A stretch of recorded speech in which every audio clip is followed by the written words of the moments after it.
Assalamualaikum warahmatullahi wabarakatuh.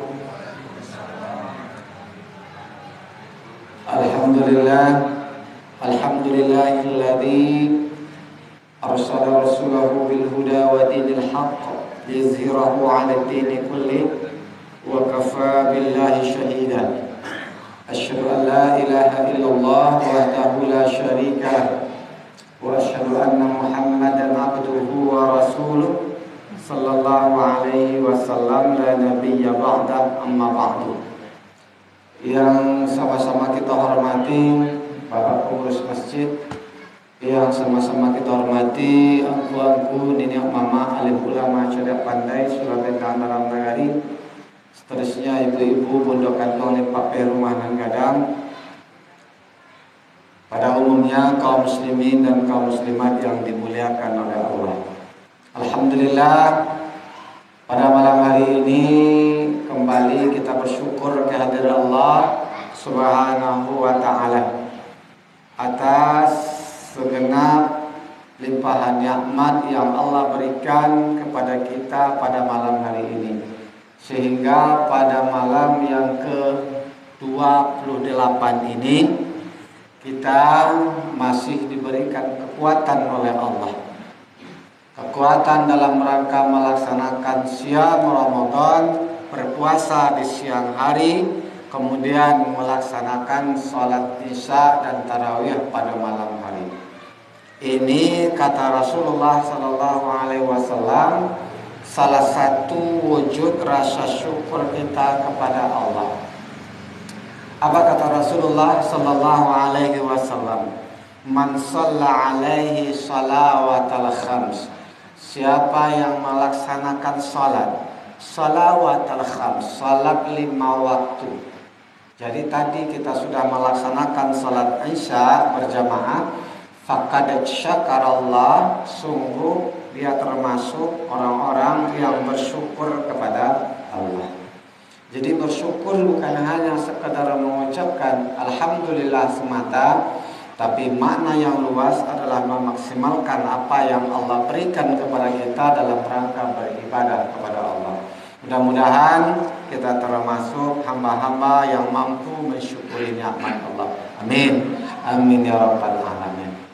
Kemudian salawat beriringan salam kita hadiahkan kepada Nabi besar kita Muhammad sallallahu alaihi wasallam dengan mengucapkan Allahumma shalli ala Muhammad wa ala ali Muhammad. Bapak dan ibu-ibu kaum muslimin dan kaum muslimat sidang jamaah tarawih yang dimuliakan oleh Allah. Kita pada malam hari ini lah malam yang ke-28 bagi kita. Semua ini merupakan anugerah yang terbesar yang Allah berikan kepada kita di mana hidup di suasana Ramadan. Kalau seandainya, kalau boleh kita bertanya kepada orang-orang yang telah dulu meninggal sebelum Ramadan, pastinya menginginkan kalaunya bisa diwafatkan ketika di bulan Ramadan. Kenapa demikian? Karena bulan ini penuh ampunan.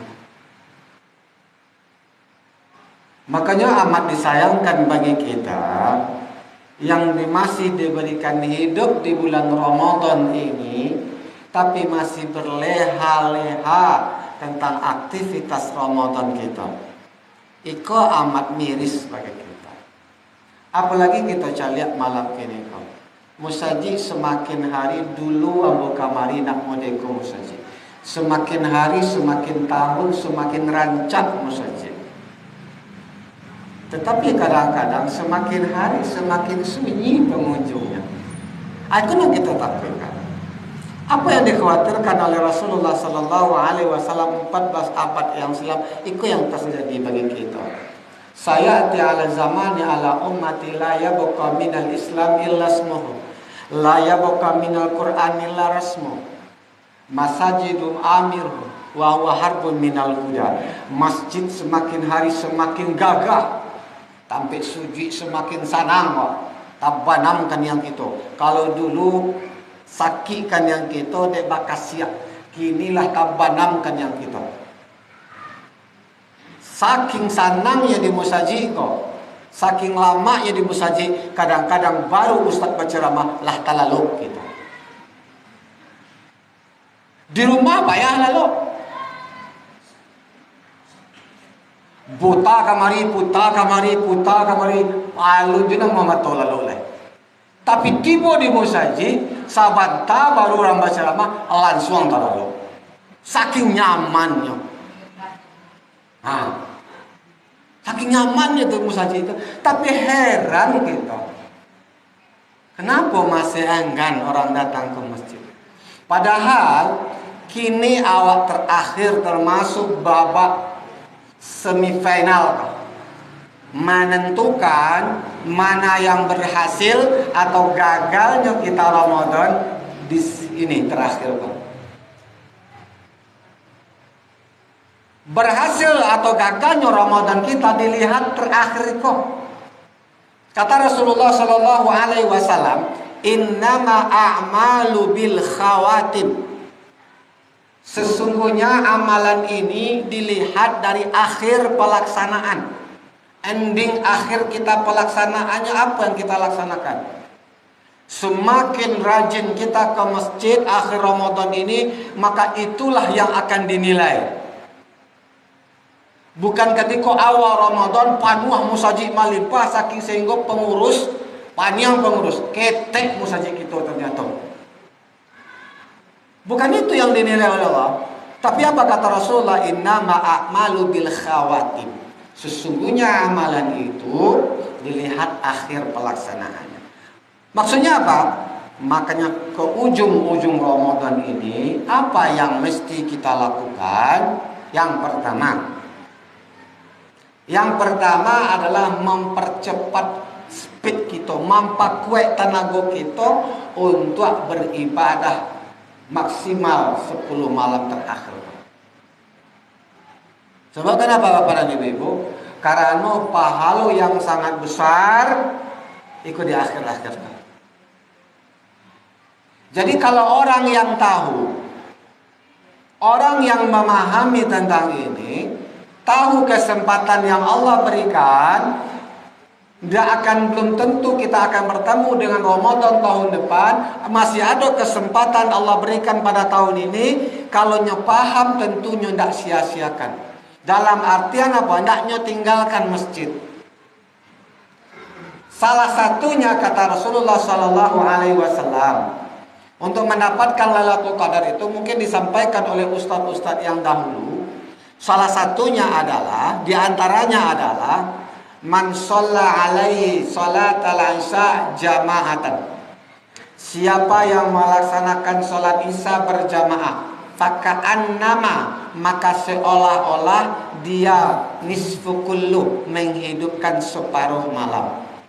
Jadi sembahyang isya kita di musajid, kemudian kita ikuti dengan sembahyang tarawih, seolah-olah kita menghidupkan separuh malam. Kemudian diikuti dengan sholat subuh berjamaah di masjid, maka kata Rasulullah, laila kullu, maka seolah-olah kita menghidupkan seluruh malam. Jadi Bapak dan Ibu yang dimuliakan oleh Allah, jadi kalau kita ingin mengejar ketertinggalan kita, makanya jangan tinggalkan masjid di akhir. Kadang-kadang alasan kita hari kalayo ngecat rumah kue. Bu, kita masih lebaran bu, jangan berkeinginan untuk meninggalkan lebaran kok. Seandainya umatku tahu bagaimana khasiat Ramadan, tentu dia akan menginginkan Ramadan, bulan-bulan selanjutnya menjadi bulan Ramadan. Tapi kalau bagi orang yang tidak tahu, kamu Ramadan, kamu narayu boleh kok. Ini. Jadi Bapak dan Ibu yang dimuliakan oleh Allah, apa yang mesti kita lakukan? Ini yang pertama, bertahan, mempertahankan, memperkuatkan keyakinan dan keimanan kita untuk tetap melaksanakan Siyam Ramadan, kemudian qiyamul lail. Mendirikan salat-salat sunnah malamnya. Itu yang pertama. Yang kedua, karena kita akan meninggalkan Ramadan ini, apa yang mesti kita lakukan kepada ibu-ibu yang dimuliakan oleh Allah? Yang kedua yang mesti kita lakukan adalah bagaimana kita senantiasa berdoa kepada Allah agar semua amalan kita diterima oleh Allah. Itu yang kedua. Maka itu yang disampaikan oleh Ali bin Abi Thalib. Apa kata beliau? La yahtammu biqillatil amal. Yang mereka khawatirkan bukan adalah sedikit amalnya, enggak. Artinya apa? Kita hanya mampu ngaji kita satu malam, tidak mampu kita sajus setengah juz, atau tidak mampu setengah juz sampai juz. La yahtimmu biqillatil amal. Yang merusuhkan bukan sedikit amalan, atau berinfak kita hanya 5.000 semalam. Tetapi yang dikhawatirkan adalah ihtammu liqabulil amal. Yang dikhawatirkan oleh Ali adalah apa yang kita laksanakan, puasa yang kita laksanakan di siang hari, sholat sunnah yang kita laksanakan pada malam hari, semuanya ketika tidak diterima oleh Allah, itu yang camih gitu. Ini yang bikin cemas kita. Kita lah pandai menahan lapar dan haus. Kita lah pandai bertanggang malam mengaji, melaksanakan qiyamul lail, tapi tidak diterima oleh Allah. Apakah ada jaminan masing-masing kita diterima oleh Allah? Alun tentu. Alun jaleh masing-masing amalan kita bakal diterima oleh Allah. Jadi hari ini banyak kepedean kita. Seminggu Ramadan nyo paisimu saja sudah tunyo tinggalkan, seolah-olah inilah diterima amalannya oleh Allah. Dan pada malam hari ini jangan kepedean kita dulu. Mantap kita lah melaksanakan sholat, lah melaksanakan puasa di siang hari, ala jale diterima oleh Allah aluntan.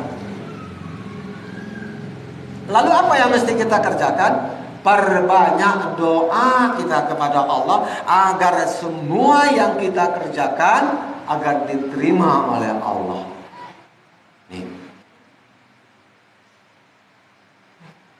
Diterima oleh Allah. Sehingganya apa?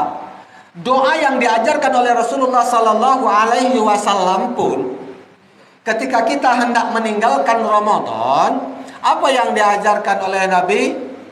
Taqabbalallahu minna wa minkum siyamana wa siyamakum. Apa artinya, Bu? Semoga Allah menerima seluruh amalan kami dan semoga Allah menerima seluruh amalan kamu. Taqabbalallahu minna wa minkum siyamana wa siyamakum. Muncul kalimat ungkapan-ungkapan yang lain. Kullu amin wa antum bi khairin minal aidin wal faizin. Mohon maaf lahir dan batin. Itu ndak ada hadisnya do. Tapi kalau disampaikan ndak masalah. Itu hanya ungkapan-ungkapan bagaimana kita kembali kepada kefitrahan. Cuman yang lebih bagusnya ketika kita bersalaman dengan sahabat kita, ucapkanlah dulu doa dulu awal. Doa nurang. Semoga amalanku diterima oleh Allah, semoga amalan kamu diterima oleh Allah. Kita harap cemas baru untuk diterima amalan kita oleh Allah. Jadi ini yang kedua yang mesti kita lakukan. Di samping yang pertama mempercepat, memberikan kekuatan multivitamin dalam rangka untuk kesempurnaan malam kita. Kemudian yang kedua adalah bagaimana kita senantiasa berdoa kepada Allah agar semua amalan kita diterima oleh Allah. Lalu bagaimana tanda-tanda amalan kita diterima oleh Allah itu. Apa sih tanda-tandanya? Orang yang akan diterima amalannya oleh Allah itu, apakah ada cap stempel dari pengurus kening kita masing-masing? Enggak. Apakah ada cap stempel hitam kening jidat kita? Enggak. Lalu bagaimana caranya untuk menentukan berhasil atau gagalnya Ramadan kita? Bukan saat ini itu.